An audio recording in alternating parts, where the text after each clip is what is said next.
สบายดีพี่น้องมื้อนี้วันศุกร์แล้วจะออกไปตึกป่าสแมลอยู่รัฐเมนเนาะขี่รถบ้านจากบ้านข่อยไป2 ชั่วโมงครึ่งพี่น้องข่อยอยู่แมสซาชูเซตส์ไปตึกอยู่เมนขี่รถไป2 ชั่วโมงครึ่งสิไปตึกป่าสแมลสิเป็นจังไดติดตามเบิ่งเด้อแล้วสิโชว์ให้เบิ่งว่าป่าสแมลเป็นจังไดติดตามมาเบิ่งพยากรณ์ว่าป่าสแมลเป็นจังไดขี่รถไป2 ชั่วโมงครึ่งพี่น้องจางตุกเขาตึกอีกเป็นไอฟิชชิ่งติดตามเบิ่งพยากรณ์ว่าเป็นยังไงสปอนเซอร์บายเฮาเป็นยูทูบเบอร์เป็นโมเดลมาติวไว้เนาะมื้อนี้กำลังพากันออกไปตึกป่าสแมลเด้อพี่น้องเด้อนี่ติวเวสบายไปใช้ติวเวมื้อนี้สบายดีตึกป่าสแมลน้ำแข็งนี่เป็น smell fishing แคปเต็นขับรถนั่นเหือเลยแม่นมิสเตอร์ก้องติดตามเบิ่งเด้อไปตึกป่าสแมลว่าสิได้หรือบ่ได้ตึกป่าสแมลปลาซิวอ้าวปลาซิวใหญ่พากันกำลังออกไปมาเบิ่งกันว่าสิได้หรือบ่ปลาสแมลบ่ได้จังไปฮอดแล้วสิถ่ายเบิ่งว่าปลาสแมลเป็นจังไดอันนั้นก็ลงมาซื้อหมักบอกหมักเบ็ดที่ลงไปตึกป่าหาลูกปืนเขาก็ไปต่อแล้วไปซอกหาซื้ออยู่ดิกสปอร์ตไปแล้วโอ้ย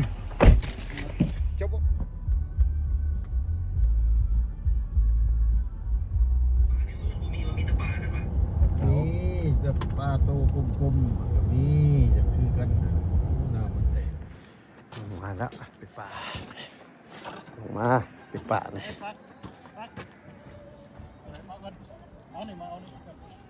First guy coming in. What's the other guy?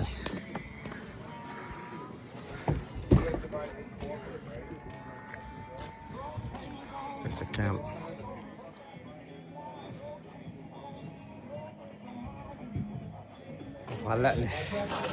This is a smell fishing camp. We get camp number 5. Let's go. เข้ามาก็ต้องเฮ็ดกินก่อนนี่มีสเต็กมีผักโอ้ทีมสเต็กใช่ไหมใครทีมสลุดแข็งใส่โอเคthrow it in there ชิ้นกวางหมด throw in there throw some steak in there yeah put on the side steak ตัวนั้นนะเอาตัวนั้นนะตรงนี้ที่ส่วนบอกเอาตัวนี้เอาตัวนั้นนะลอกออกเลยสร้างเอาตัวนั้นจะไปออมคืนว่ามันเมียเอาตัวนั้นสเต็กตัวนั้นมันยิงแซ่บใครสเต็กใส่เอาตัวใหญ่หันออกโอเคเอานี่ก่อนทีมสลุด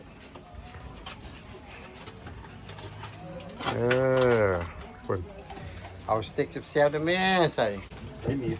การกำมือเนี่ยเอานั่นกระตุกนี่คือตัวเหมือนเป็นเนื้อคูณข่อยถึงดังดีครับใช้มีดสักบ่มีน้ำมีดอยู่ลูกฮะขอบคุณฮะว่าแล้วก็ทอดตะตูฮอดตูยังเขาบตกท้องมันชิลงได้เนาะเอาน้ำมันลงโอ้ยฮอดตูแล้ว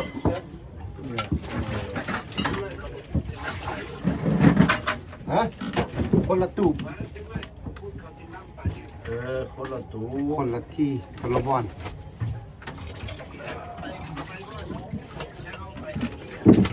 บ่คนละบอนบ่แซ่บอนบ่ได้บุกบ่ได้บอนนั่นเฮาไปบ่ได้บ่รู้สิไปบ่ได้85ดอน80แล้วก็ส่งหาดอนคันนี้บ่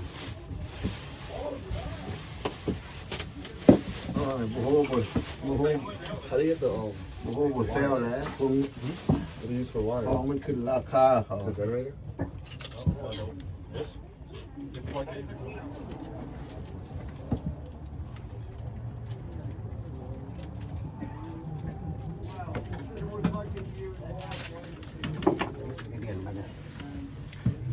บังดูซีวัวบังซีวัวเหมือนกันซีวัวติดปลาเงา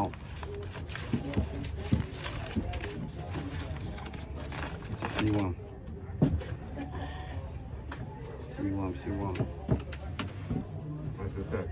อันนี้ไปคนเดียว มีดสิปาดสิเวิร์มเด้อจ้ะนะครับแล้วเรียบร้อยเดี๋ยวชิมลองเบิ่ง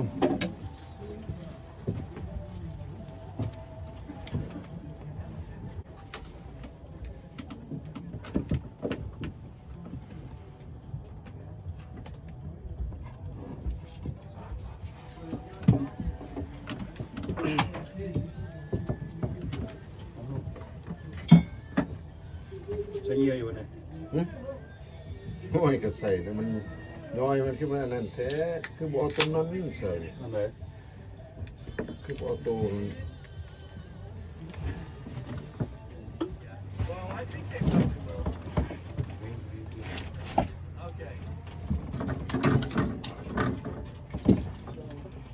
ปลาบ่กินเบียร์ก่อนได้ปลาแล้วจึงมาให้เบิ่ง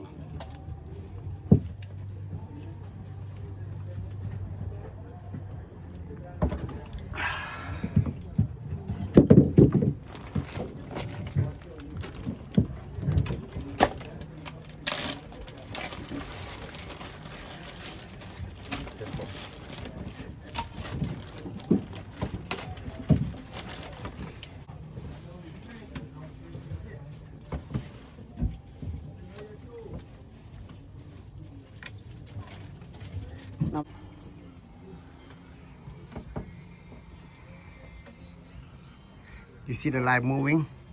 you pick it up.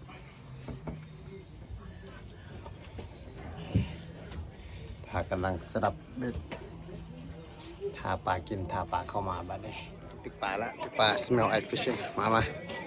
ใครมาเบิ่งมาเป็นคนตึกปลาจังไง I know บ้านไหลบ้านไหล That's how we fish. That's the fishing camp. This is our food. Look at the food. Steak. Look good. Beer. เป็นไงจิ้วเจ้ายังสลับบ่แล้วเถอะบ่นี่เอาปลากันมาเบิ่งแม่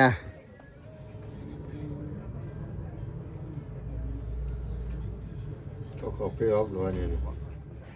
โอ้ไฟลุกขอบกว่า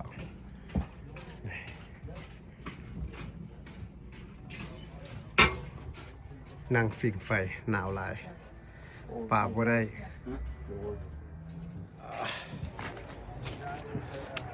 มาย่างปลาบ่กินเบ็ดปลาบ่กินดีปลาก็มาย่างขัว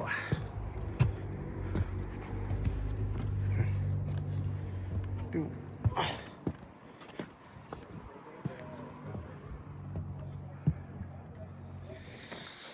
หนาวพี่น้องปลา smell ice fishing it's getting cold very cold now coming to ice fishing in Maine smell ice fishing cold that's this camp right here that's the smell camp with the fireplace smell camp with fireplace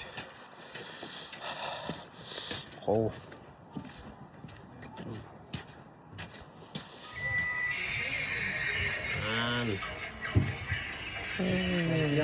One way. จังหน่อย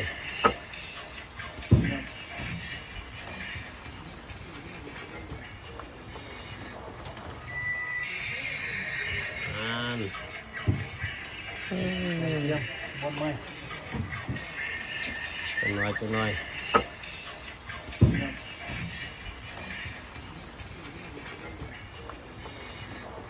เก็บclean up go home that's it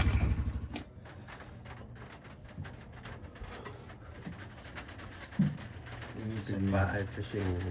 มีหรือวะมันอยู่ในเหล็กมันเหล็กเนี่ย มาตึกปลาได้แล้วจะไม่ให้เบิ่งปลาได้เลยเห็นบ่ปลาสเมล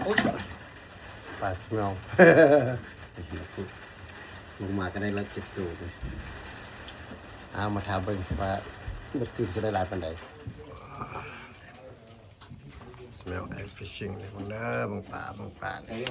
เดี๋ยวก็ได้ปลาซิวอาวปลาสเมลเลยเนี่ยอยู่วะนี่อยู่วะ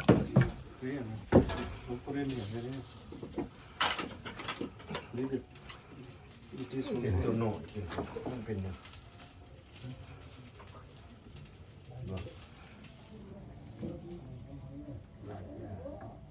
มิดจีบีจะนอนมาไหมกองสิบ เบิ่งปลาพี่น้อง